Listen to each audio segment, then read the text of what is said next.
America Meditating Radio Show, we collect wisdom, inspire each other, and empower hearts 24/7. Hi, I'm Sister Jenna. Join me and guest on Blog Talk Radio as we amplify stories that compel us to be more for ourselves and everyone else around us.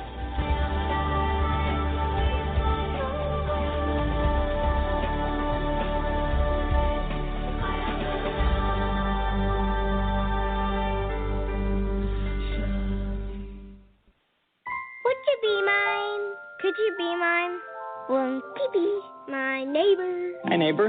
Mr. Rogers passed along friendship, hoping we would too. Friendship, pass it on, from the Foundation for a Better Life at Values.com. Are you stressed, frustrated, or annoyed at work? You don't have to be. Soothe your mind and open your heart as Sister Jenna guides you through a peaceful, calming meditation that will prepare you to focus, be present, and most importantly, bring you back to your inner peace. Hi, I'm Angela Peabody of Global Woman Peace Foundation, and I listen to America's Meditating Radio Show. Hi, my name is Misty Crutchfield with Gandhi's Bee Magazine, online magazine designed to raise awareness and inspire people about all of the amazing things happening in the world, as well as all the challenging things that can help us raise awareness so we can make a difference in the world and be the change. One of my inspirations is Sister Jenna and America Meditating Radio. I listen, you should too.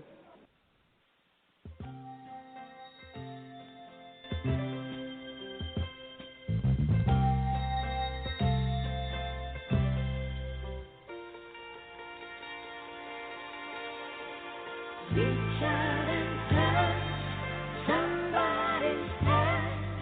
Make this world better place. If you can, reach out and touch somebody's hand. Make this world better place. If you can, just try.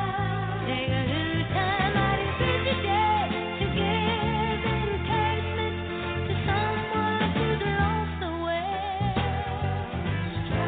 Or would I be talking to a stone if I asked you to share a problem that's not your own? We can change things if we start giving. Why don't you reach out and touch somebody's hand? Make this world a better place. If you can, reach out and touch somebody's hand. Make this world a better place. If you can, just try. If you see an old man on the street and he's down, remember his shoes could fit your feet. Try a little kindness and you'll see it's something that comes very naturally. We can change things if we start giving. Why don't you reach out and touch somebody's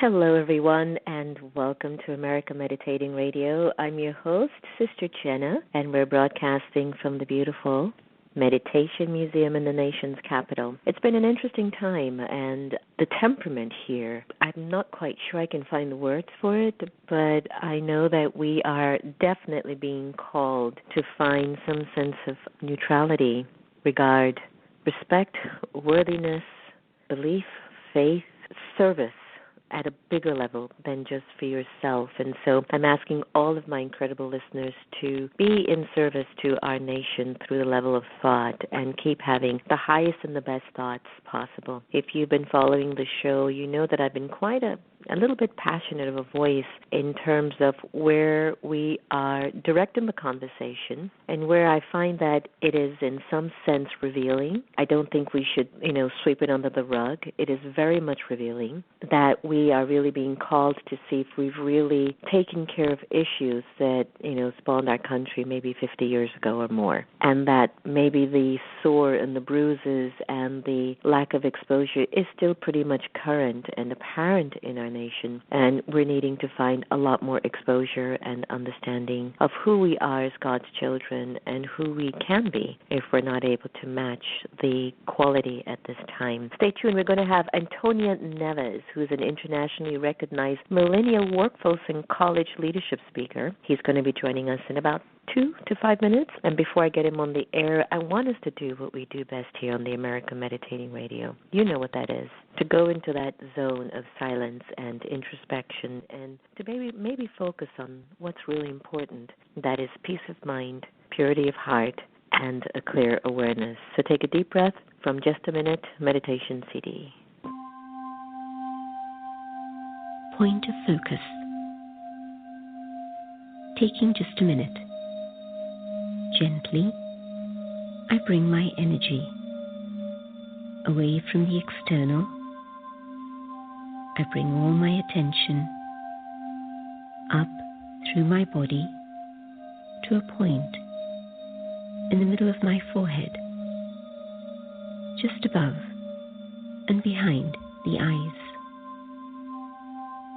towards a single point of focus inside.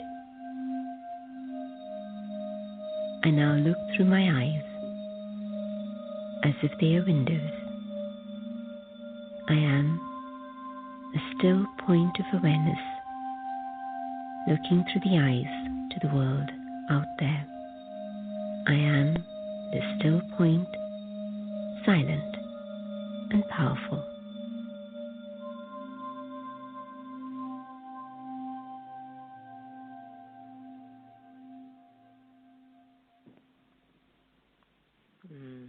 Welcome back. I think we all have different forms of meditation, and I'm a very strong advocate for don't empty your mind. It's a beautiful place to live in if you nurture thoughts that are productive, sincere, genuine, and towards upliftment of a better humanity. So please feel free to entertain this idea of meditation. And I think a lot of people, especially in our country, struggle with practicing meditation because they say, I just can't sit there and be still or empty my mind. Don't. Please don't. Just redirect your thinking. Move towards what your goals are, your dreams, your passion, your calling.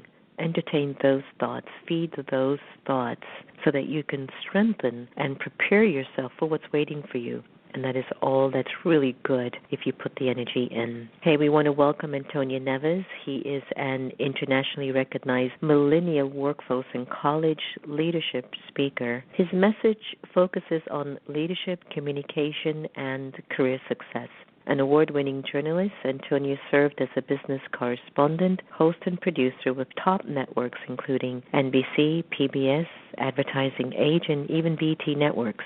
Antonio began his television career co-hosting Nickelodeon's hit show You Pick Live. His business articles and videos regularly appear in Inc.com, Entrepreneur.com, Money, Magazine, and Forbes. He's delivered keynotes and workshops to thousands of attendees at scores of corporate environments, conferences, colleges, universities. And today we welcome Antonio-Neves to America Meditating. Hi, Antonio. Hello. Thank you so much for having me. It's an honor to join you. I get a little confused because my producer's name is Antonia. I get Antonia a lot. My wife and I are expecting twins, and so a lot of questions we've been getting asked is, are you going to name one Antonia? And we decided not to go that direction, but I get the same thing. I don't think you should. It took me almost like a year to get her name right, so I'm not about to messing it up. Congratulations on welcoming your twins. So I guess it's safe to say your two hands will be full. Oh, my goodness, yes. It's thank you first. The two hands are going to be full. This is something by no means did we expect. When we found out there were going to be two nestling in there, we were shocked. I'm a firm believer we're never given more than we can handle, and we're excited to be charged with this great responsibility of these two lives.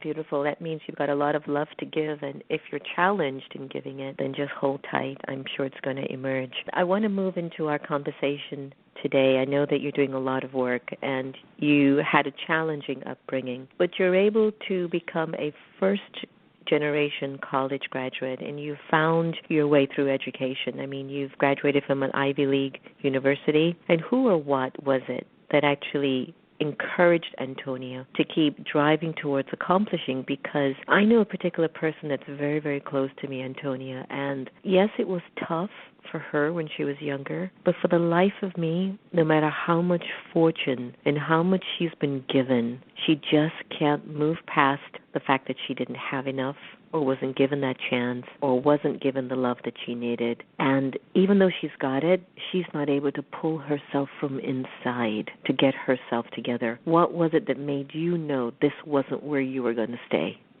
What was it? That's a great question. It all has to deal with people. I think, as you mentioned, opening the show today, people have made all the difference in my life. As you mentioned, I had a challenging upbringing. Before I graduated from high school, moved over 15 different times between my mother and father, a total of 6 different divorces, experience living in a shelter for battered women, and by no means do I share that for a sob story. People have consistently showed up in my life at the right time. I can think back to being in 6th grade when I was going through a challenging experience, and I'm not sure why she did this, but I had a 6th grade teacher. She ended up casting me in the annual production of the school play, The Nutcracker. She casted me as the lead. And when I was about to turn that proverbial, wrong corner, her showing that she believed in me, somehow it taught me to learn how to believe in myself. Even though things weren't so great at home and I didn't have a lot of role models, I didn't necessarily see examples of people going to further their education. I had no idea what an Ivy League institution was. So it's all about breaking the cycle for me. And from a young age, you only know what you know. You only know what you're experiencing when you're an adolescent. And I didn't know that anything was quote-unquote wrong growing up. I didn't know anything was bad. I never felt like we lacked anything. Somewhere deep inside, though, I knew that there was something else. I knew that there was another path, an opportunity to take, that this was kind of innate. And I think because of that, I drew certain people into my life, maybe drew their interest to say, hey, let's help this young man, this kid out. And I encounter on the road as I'm speaking to students and young professionals all across the country, as you alluded to, people who kind of get stuck in the past. And for me, I always have to ask myself, even to this day, is my past bigger than my future? And for me, I have to regularly remind myself that is not the case. What happened to me isn't me. And in this professional world, it's fascinating where people stumble and have blocks. And we can look at something, Sister Jenna, as simple as the resume. And we put so much attention on what's on the resume. And we put so much attention on that introduction of me, all those television networks I worked for in New York City and the degrees. That's all great. Oddly enough, I find the things that have propelled me in my life, that have moved me forward, are those things that would never show up on a resume.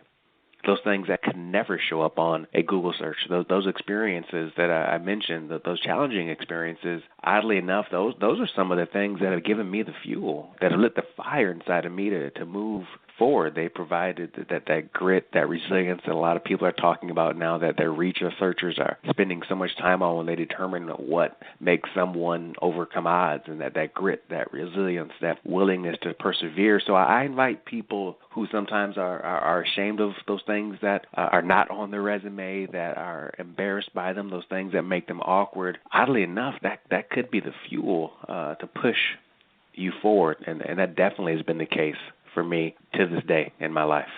I believe in that because I'm the same, because whenever I find myself in a challenging relationship or in just a challenging position, there's just something that comes from within you that is a strength or a power that was dormant. And that obstacle or that challenge is what offered us the insight to say, you've got this. And I'm perplexed about when individuals might be in that state, Like, what is it that doesn't bring sometimes some of our brothers and sisters into that place of where the real power resides? And I guess what I've been observing is still this sense of reaching out in for the solution rather than coming from in for the solution. Do you know what I'm saying? Yeah, I agree with you, and I think for years, it's funny, television for me, a guy that spent a lot of years talking to television cameras, kind of feel like I did that for all the wrong reasons. When I look back at those 10 years, I was seeking validation from a television camera. I was seeking validation from saying I worked for XYZ Network instead of, I think to the point you're making, realizing that validation is within. Social media is interesting. You know, when you look at the Twitter and the Facebooks of the world, some people have that little blue check mark that shows that you're verified if you're a public figure. And I have one of those blue check marks on my Facebook page. Woo-hoo. But I remember being at a speaking gig somewhere in the middle of this country, and a young man inquired, said, "Hey, Antonio, and I enjoyed your message, etc." He says, "I notice you're verified on Facebook. How can I make that happen for me? How can I get verified?" And so I started to give this answer, Sister Jen. I was like, well, you know, if you've worked in the public sphere sometimes in television and you're a journalist, I started giving this long, convoluted answer of how the Twitters and the Facebooks identify these people. And then I had to stop and remind this young man, the audience and myself, that you were verified the day that you were born. There is no blue check mark. There's no blue check mark on any social media channel that can verify Sister Jenna, that can verify me, that can verify you. You are already verified. That's a good book. So I think that, right? Maybe I should do something with there it. There you go. I'm not sure if that answered your question, the point you were making. But yes, it's inward versus the external. No, it's true, and I think that, our social media is not something that I've put a lot of energy in because we're so much into the human relationship, and I can get on the phone and call anyone if I need a big favor because my relationships are so deep and so true. And I know I've had so many friends say, "Sister Jenna, we've got to up your social media because we know who you are, we know the work that you do." And I've said, yeah, I know. I don't know. It's just somehow it's not coming out, and maybe because I feel verified. I don't know, but I know it's important to get the messages out, and I get that. But is that one of the reasons why you're moving more towards serving those who are millennials? Because you travel around the country speaking to them at colleges, universities, and in workplaces. Why have you chosen to work with that particular group, and what have you found overall to be maybe their greatest strengths and their greatest weaknesses? Sure. Working with young professionals, young people, it resonates with me. I think a lot of it is personal. It goes back to, I think, my upbringing and a little bit of how I felt lost when I began my career and kind of ventured out of my small town in Michigan and explored this planet a little bit. And what I found across the country as I speak to young college students and to young professionals is a lot of fear, a lot of unknowns.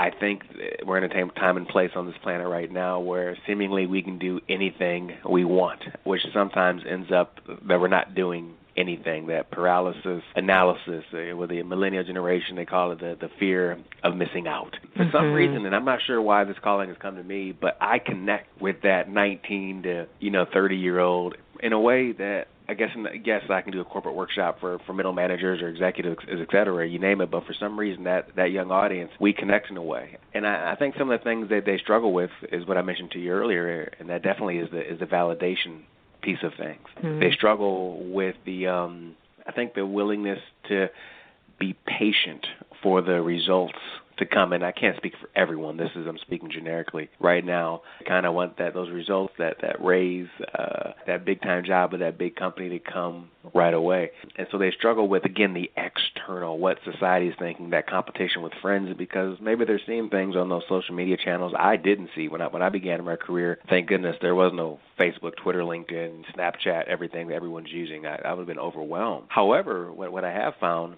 because I think a lot of studies they talk about this entitled generation and they're lazy, all these different things. But as you dig a little bit deeper, and you have conversations, you realize these young folks are hungry. They are willing to make a change. They want to make a change, whereas assumptions are being made that they want a more digital communication. No, they want more one-on-one conversations like you and I are having right here. They want to connect with others. When it comes to careers, there's a study that came out, and they said if a young professional had to choose between a job that paid six figures or one that paid substantially less but provided them with more meaningful work, I think over 70% of the time they're going to go to that job that provides meaningful work. So I think in many ways we're underestimating this generation, but we have the opportunity to reach out to them. I think a lot of times older generations, we wait for them to come to us like we're the older ones, we're more experienced, we're the manager, they should come to us. And I think we're hurting ourselves and hurting them if we're not willing to make that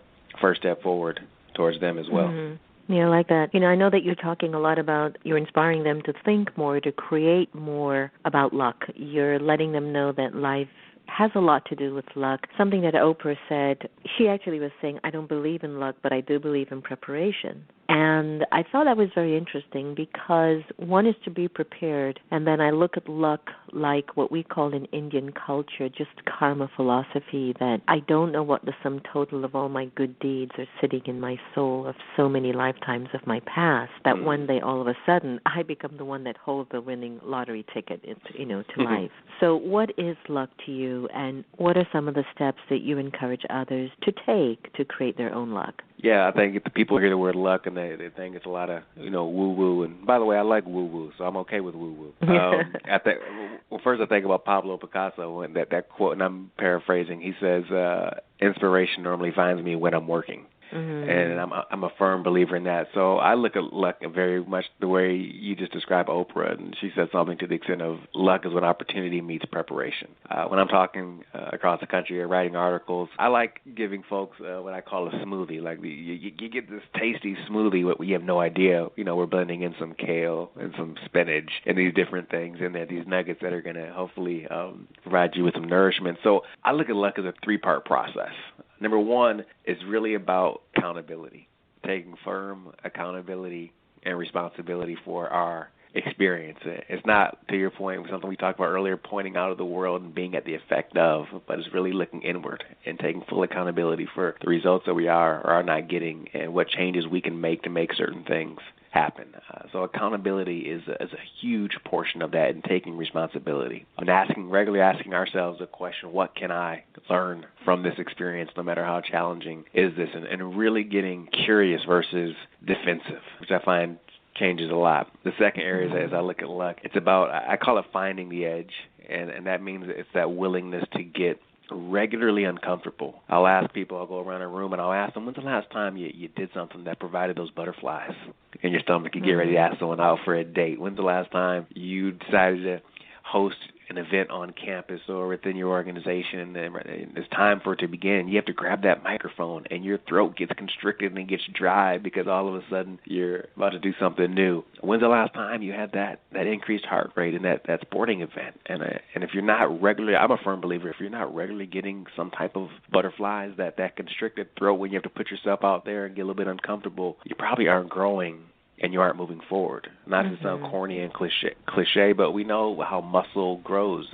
You lift weights and it rips muscle. And when you rip that muscle, it allows it to grow back stronger and bigger. So regularly getting uncomfortable and finding the edge.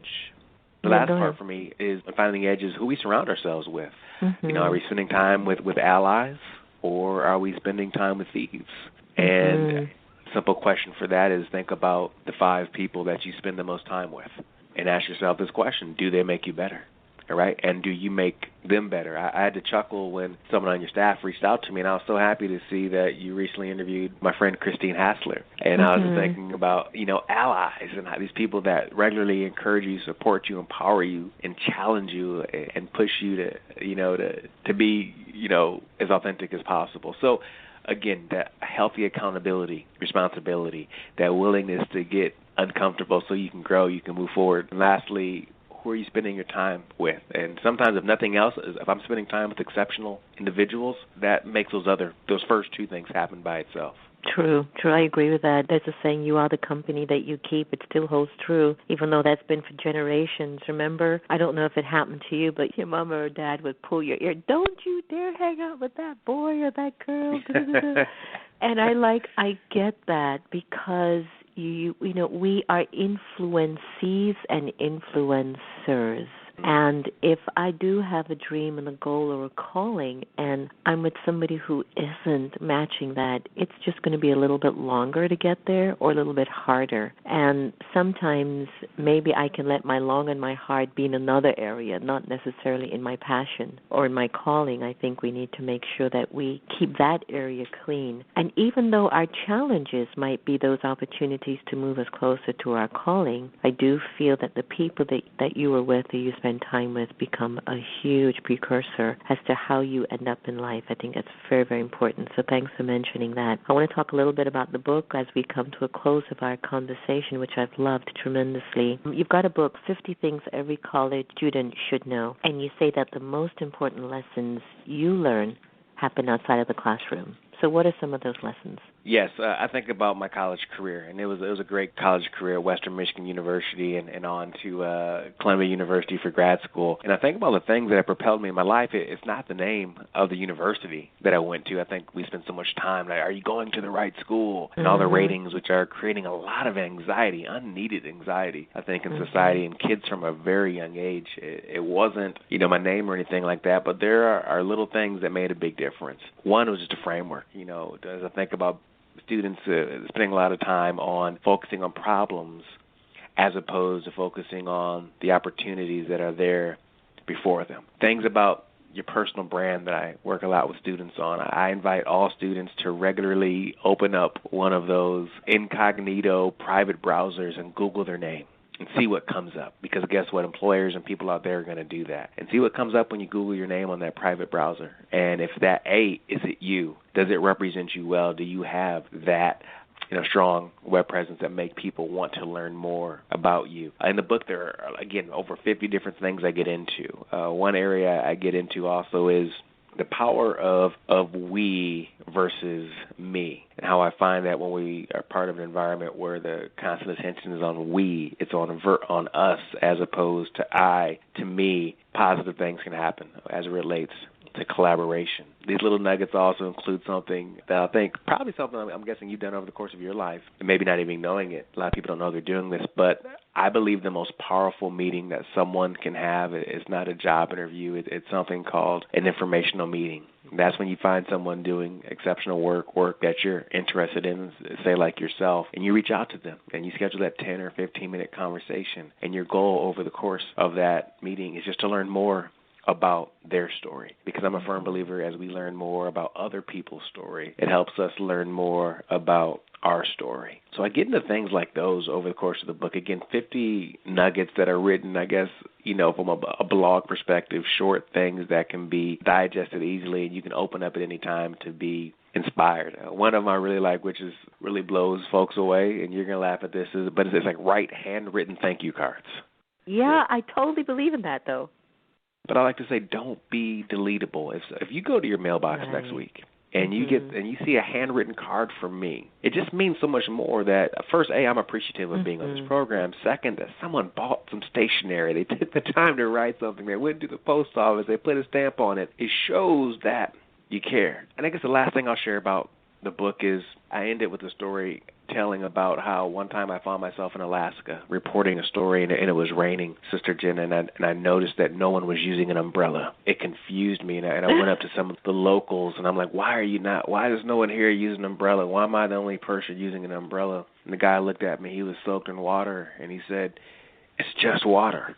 And it was so powerful. And I remind students throughout these trials and tribulations of your college career and life, you're going to get soaked with that proverbial water every now and then, but it's going to dry, and you can learn from it. It's going to provide that grit and resilience. So this book has all these little nuggets of wisdom that are going to help folks inside the classroom, but most importantly outside the classroom, to get them thinking in a way that career services department isn't, in a way that professor isn't. Not because that professor, career services department doesn't care, but they have other missions and goals that they have to meet. So I wanted to make sure they're equipped with some things that are going to help them continue on with success in their life and their career. And I appreciate you mentioning the book.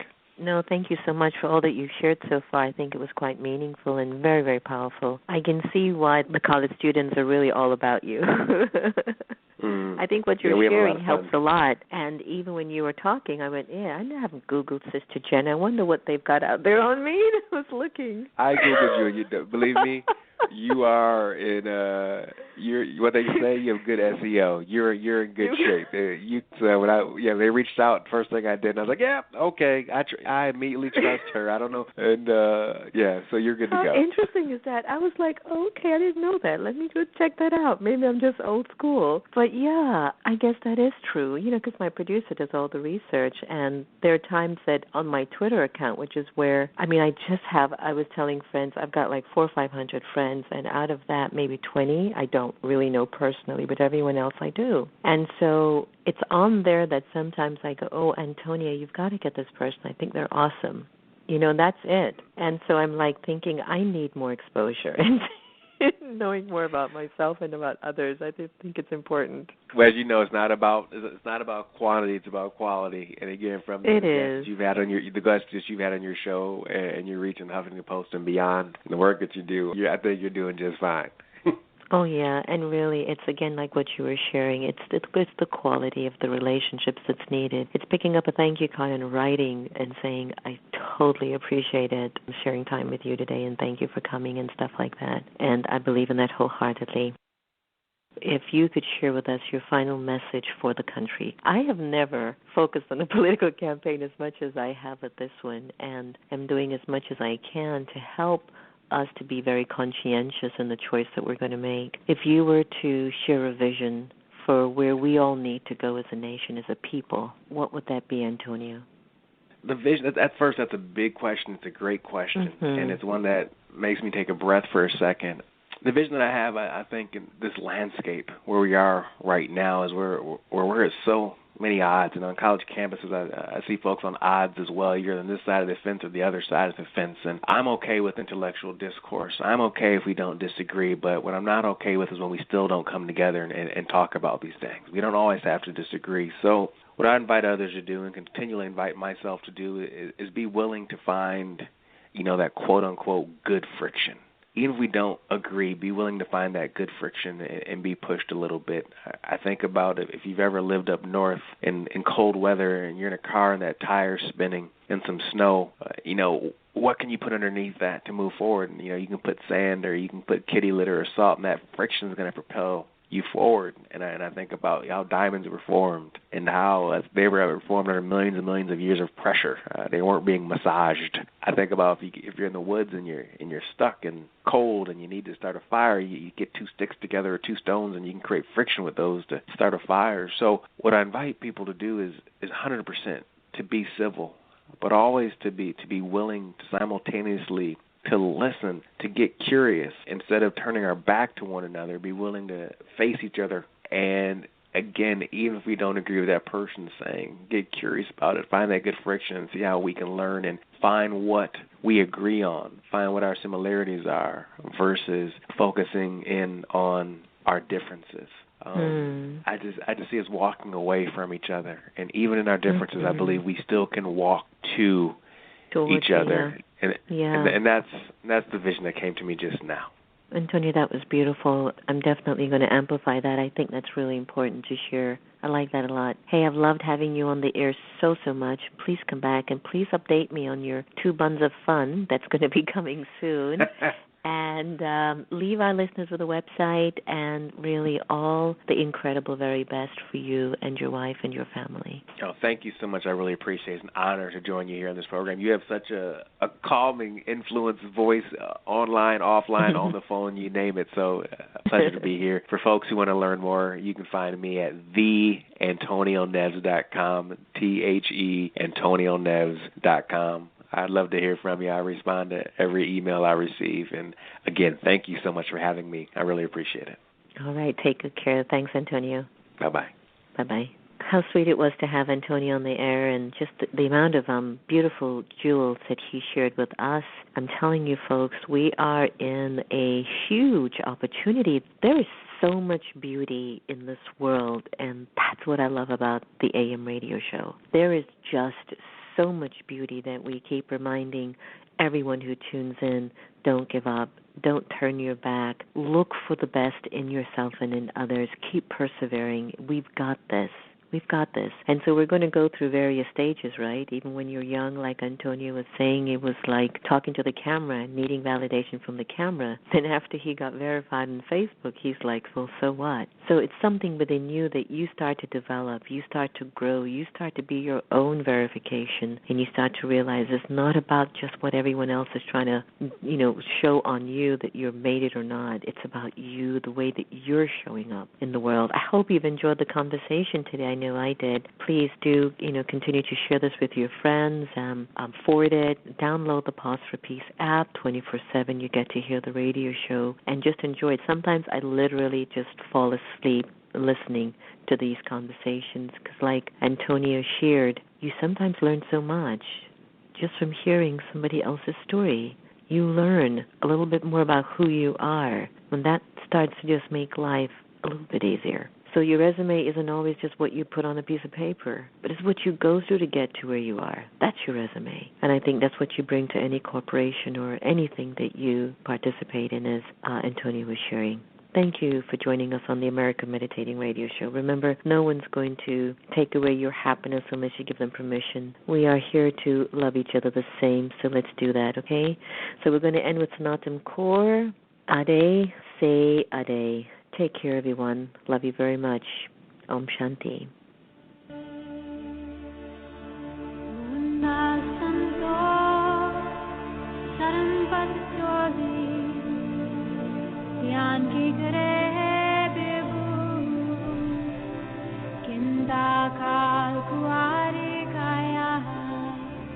Jugatam